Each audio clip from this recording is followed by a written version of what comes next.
ಕೊಟ್ಟಿದ್ದಾರೆ ಕೊಡ್ಲಿ, ಆದ್ರೆ ಕೇವಲ RSS ಸಂಘಟನೆಗೆ ಮಾತ್ರ ಇದರ ಪ್ರತಿಕ್ರಿಯೆ ಕೊಟ್ಟಿದ್ದಾರೆ.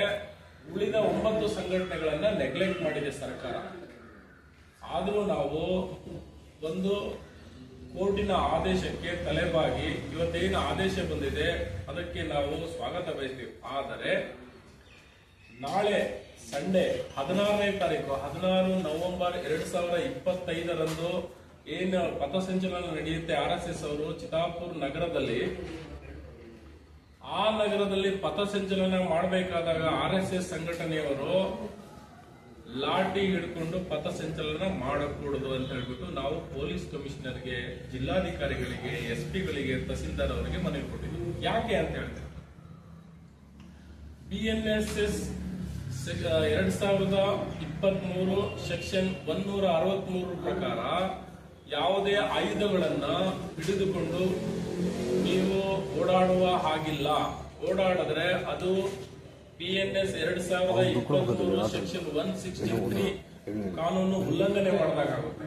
ಆದ್ದರಿಂದ ನಾವು ಸರ್ಕಾರಕ್ಕೆ ಏನಪ್ಪ ಮನವಿ ಕೊಟ್ಟಿದ್ದು ಅಂತ ಹೇಳಿದ್ರೆ, ಈ RSS ಸಂಘಟನೆಯವರನ್ನ ಯಾವುದೇ ಕಾರಣಕ್ಕೂ ಲಾಠಿ ಹಿಡ್ಕೊಂಡು ಪಥಸಂಚಲನ ಮಾಡಲಿಕ್ಕೆ ಅವಕಾಶ ಕೊಡಕೂಡದು. ಯಾಕೆ ಅಂತ ಹೇಳಿದ್ರೆ ಕೊಟ್ಟಿದ್ದಾರೆ ಕೊಡ್ಲಿ, ಆದ್ರೆ ಕೇವಲ RSS ಸಂಘಟನೆಗೆ ಮಾತ್ರ ಇದರ ಪ್ರತಿಕ್ರಿಯೆ ಕೊಟ್ಟಿದ್ದಾರೆ. ಉಳಿದ 9 ಸಂಘಟನೆಗಳನ್ನ ನೆಗ್ಲೆಕ್ಟ್ ಮಾಡಿದೆ ಸರ್ಕಾರ. ಆದರೂ ನಾವು ಒಂದು ಕೋರ್ಟಿನ ಆದೇಶಕ್ಕೆ ತಲೆಬಾಗಿ ಇವತ್ತೇನು ಆದೇಶ ಬಂದಿದೆ ಅದಕ್ಕೆ ನಾವು ಸ್ವಾಗತ ಬಯಸ್ತೀವಿ. ಆದರೆ ನಾಳೆ ಸಂಡೇ 16ನೇ ತಾರೀಕು 16 ನವೆಂಬರ್ 2025 ಏನು ಪಥಸಂಚಲನ ನಡೆಯುತ್ತೆ RSS ಅವರು ಚಿತ್ತಾಪುರ್ ನಗರದಲ್ಲಿ, ಆ ನಗರದಲ್ಲಿ ಪಥಸಂಚಲನ ಮಾಡಬೇಕಾದಾಗ RSS ಸಂಘಟನೆಯವರು ಲಾಠಿ ಹಿಡ್ಕೊಂಡು ಪಥಸಂಚಲನ ಮಾಡಕೂಡದು ಅಂತ ಹೇಳ್ಬಿಟ್ಟು ನಾವು ಪೊಲೀಸ್ ಕಮಿಷನರ್ಗೆ, ಜಿಲ್ಲಾಧಿಕಾರಿಗಳಿಗೆ, SP ಗಳಿಗೆ, ತಹಸೀಲ್ದಾರ್ ಅವರಿಗೆ ಮನವಿ ಕೊಟ್ಟಿದ್ವಿ. ಯಾಕೆ ಅಂತ ಹೇಳ್ತಾರೆ,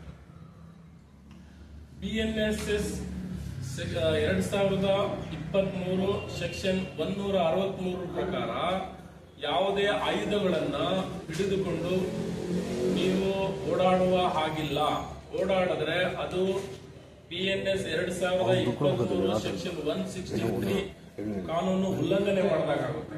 ಆದ್ದರಿಂದ ನಾವು ಸರ್ಕಾರಕ್ಕೆ ಏನಪ್ಪ ಮನವಿ ಕೊಟ್ಟಿದ್ದು ಅಂತ ಹೇಳಿದ್ರೆ, ಈ RSS ಸಂಘಟನೆಯವರನ್ನ ಯಾವುದೇ ಕಾರಣಕ್ಕೂ ಲಾಠಿ ಹಿಡ್ಕೊಂಡು ಪಥಸಂಚಲನ ಮಾಡಲಿಕ್ಕೆ ಅವಕಾಶ ಕೊಡಕೂಡದು. ಯಾಕೆ ಅಂತ ಹೇಳಿದ್ರೆ